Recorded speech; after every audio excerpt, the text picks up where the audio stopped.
Greetings! In today's tutorial, we'll guide you through the process of creating a keyword. Let's get started. To generate a keyword, navigate to the left-hand side of the navigation bar, click on Campaigns, and then choose Keyword Signups. In this section, click on Create, located in the upper right-hand corner of the page. Let's begin by completing the keyword field. This should be the word or phrase you want new subscribers to text in order to opt in. The keyword must be 3 characters in length, alphanumeric, and it's not case sensitive. Please ensure that your chosen keyword complies with our terms of use and does not contain anything considered offensive. Moving on to the description field, it is an optional step intended for your internal use. You can utilize it to provide a brief description of the intended use for this keyword. Following the description field is the double opt-in confirmation, which is initially disabled. This default setting implies that you are opting for the single opt-in method.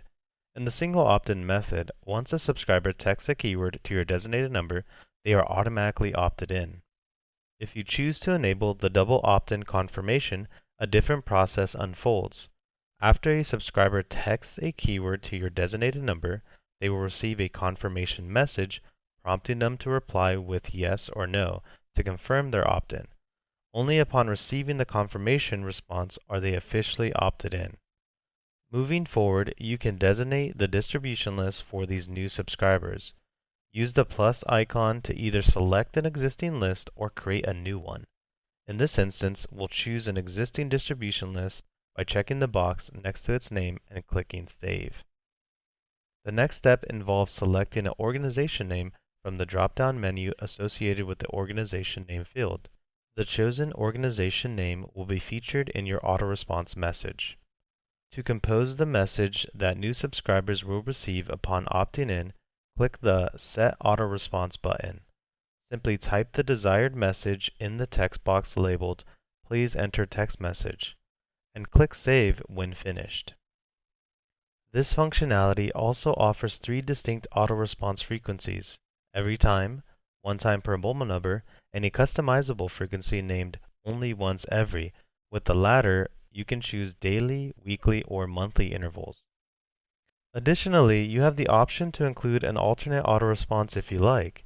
When activated, the initial time a subscriber texts your keyword, they will receive your first standard auto-response. If an alternate auto-response has been enabled, the next time the same user texts the same keyword, they will receive your alternate response. The final option in keyword creation is data capture. This enables you to gather extra information from new contacts, such as their first name, last name, email, and other custom data. While this is an optional feature, if you choose to use it, you can select the drop-down next to the phrase Select the data you would like to capture. Pick the specific data you wish to capture, and an auto-response will be generated, prompting contacts to provide their first name, followed by a customizable message after receiving their first name. This operates as a drip system, where the initial message is sent, the client responds, triggering another response.